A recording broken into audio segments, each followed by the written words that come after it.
the hypergamous concept and about women always dating up. Like, do you think that that's just a behavior that they do naturally or that they do on purpose?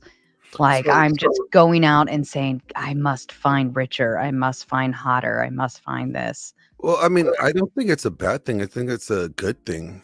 I would Mhm, want women so I would want my daughter to have hypergamy. I would want her mhm, to go out there and get the best guy that she possibly could get with. That's, mhm, I would like him to be someone that she could look up to, in the sense that if she didn't look up to him, she probably didn't respect him, right? right, If she thought she was better than them, or if he thought or she thought that he was just average, that she might be able to do better, then that relationship probably wouldn't thrive very well. Um, mhm, I think hypergamy is great. Think about it this way. It's like, if, let's say, you're out there, this is back in like our, ancestral Neanderthal days, you know, you want the mate that has can provide you the most resources, that could protect you, right? Especially if you're pregnant, because you're carrying the baby. So mhm, you want somebody that could, fulfill, not just for you, but provide, a safety and security for your children, right? You didn't mhm. want to get with the mate that you didn't really believe that could provide that. You would think that would probably be a really bad, mating strategy, if you got with the weakling when you could have got with the guy that had the muscles and, the resources. Right. Well, and So, your life, like, quality of life or life expectancy even at that could be limited if depending you're upon it, with the yeah. weakest links. Yeah. And so I don't look at as hypergamy as a bad thing. Mhm, I look at it as just what is. Now, if I'm going to say it from a biblical standpoint, there's like, our fleshly nature. Sorry, our innate fleshly nature. Men are lustful, women are hypergamous, right? mhm, Men want to bang, all the chicks. Women want to find the highest value guy and try to settle with, right? mhm. Cool. Nothing wrong with either one of them, because I think, ladies, you would want your husband to be lusting after you.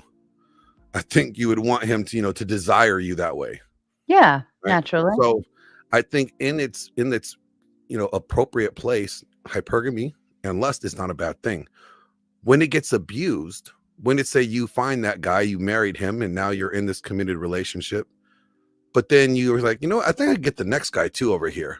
And then you leave that husband to go to the next guy, like, Oh, don't they yeah, call that monkey branching or something yeah, like that? that would be monkey. And Mhm. that's where I would say, okay, that's hypergamy practiced in a negative way. Just like I Right. would think the guy that's married to you ends up cheating on you with this other chick over here because he's lustful. That would say that's just lust, rampant and being exercised negatively. Mhm. So I don't necessarily think hypergamy in itself is a bad thing. I think our society promotes it being exercised sometimes in a bad way, Mhm. and that could be leading to a lot of problems in relationships as well. So is that why sometimes they kind of, like, yell at women and say, "Well, you're hypergamous," like, it's as if it's a bad thing, because Those I that feel yell at like women, every time I've heard hypergamy being claimed, it's been, like, shameful, like, "Shame on me for being hypergamous." So I yeah, don't I guess I've always viewed it as derogatory towards a well, because woman. they don't know what it means. They just Okay. know they just know what the outcome looks like. That, oh, you just naturally gonna want the best guy out there. You're just gonna want the best guy you could get. It's not about, like, whether I'm good enough for you or not. You just want someone better than me. And Mhm. it's like that's like, they get an attitude about it, but that's not, there's more to it than that. Mhm.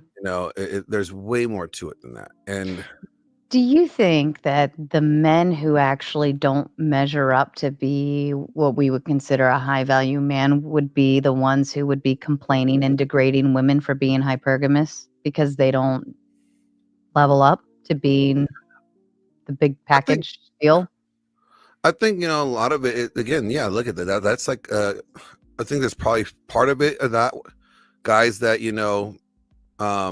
maybe that didn't meet the bar, Mhm.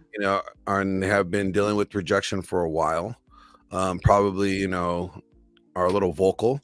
I also think you're probably going to get some guys, um, you're probably going to get some guys that have thought they were doing the right thing, that thought they were doing everything that they were supposed to do, Mhm. and still end up getting burnt or, left or whatever. And they're like, wait a minute, what did I do wrong? I did everything she said.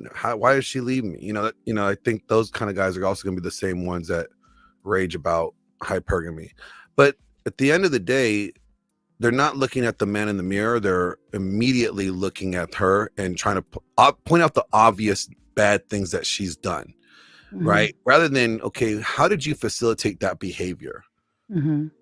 Like, that's the first place where it needs to start. Is like, how did you facilitate this behavior to have this outcome?